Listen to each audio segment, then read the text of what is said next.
La palabra, Denise Pascal. Gracias, presidente. La verdad que voy a tratar de hablar, pero estoy bastante difónica. Me llama hacerlo especialmente porque cuando hablamos de salario ético, hemos terminado transformándolo en comenzar a hablar hoy día de ingreso ético y tratando de dejar de lado lo que es el salario en sí mismo. Y esa es una forma realmente que tienen los sistemas económicos neoliberales para eludir ya la responsabilidad clara de lo que significa el salario en un trabajador. Ese en nuestro país se ha ido implementando y a lo mejor sin darnos cuenta o dándonos cuenta lo hemos ido aceptando. Hace 7 años, Monseñor Goich nos planteó claramente qué es lo que era la ética que tenía que tener un salario de un trabajador. Y él hablaba claramente que los empresarios deberían no mirar solo lo que se imponía o se planteaba como salario mínimo, sino mirando a sus empresas, poder pagar un sueldo en esa época que él planteaba sobre los 250.000 pesos, lo que valdría hoy día alrededor de los 330.000 pesos. Pero también quiero decir que las últimas encuestas que se han llevado a cabo a través de la ENETS, que es la condición de empleo, trabajo, calidad de vida y salud, arroja en nuestro país, en el año 2011 y 2012, que de cada 10 trabajadores, 8 ganan el salario mínimo. Y como bien decían algunos diputados, especialmente el diputado Boric y Giorgio Jackson, en que quién vive con este salario. Y aquí se ha hablado muchas veces de que en una familia trabaja más de una persona, pero quiero decirle que por lo menos en lo que a mí me ha tocado ver en el último tiempo, es gran parte de nuestra familia, en nuestros territorios, que trabaja una sola persona dentro de la familia y esencialmente, mayoritariamente, son jefas de familia que no cuentan con el respaldo de un compañero o un marido y que con este salario no alcanza para terminar el mes. Y tenemos que mirar realmente que por qué hemos estado dando subvenciones a través del tiempo, a través de bonos escolares en marzo, durante el año, el bono ético familiar que se planteó en el gobierno de Piñera y que después se dejó de dar, que fue el año 2011.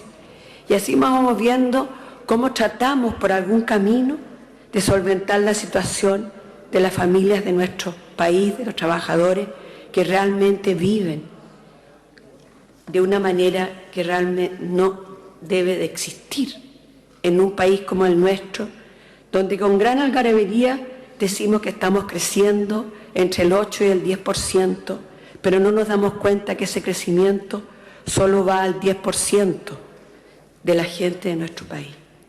El resto vive de trabajos precarios, como dice la OIT, de trabajos indecentes, de calidades realmente no consideradas. Además, tenemos que decir que entre el año 2009 en adelante, o sea, inicio del 2010, en un 50% los trabajos se han convertido en forma parcial. Y esto lo quiero decir claramente porque en mi distrito es así.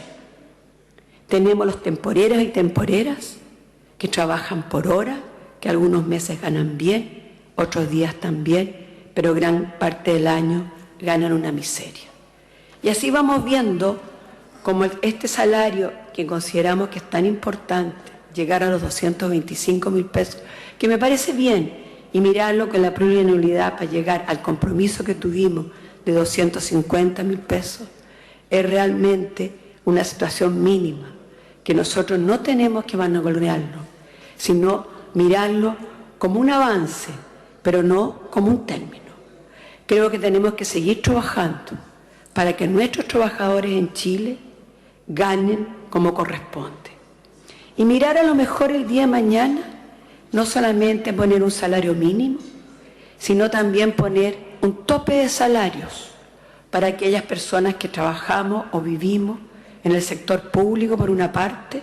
Y estoy de acuerdo con lo que planteó Giorgio Jackson, que nosotros deberíamos de tener un porcentual correspondiente a un número que vaya directamente a una X cantidad de salarios mínimos. Y estoy dispuesta a rebajar mi salario, porque realmente creo que nosotros estamos en una situación privilegiada en este país y tenemos que reconocerlo.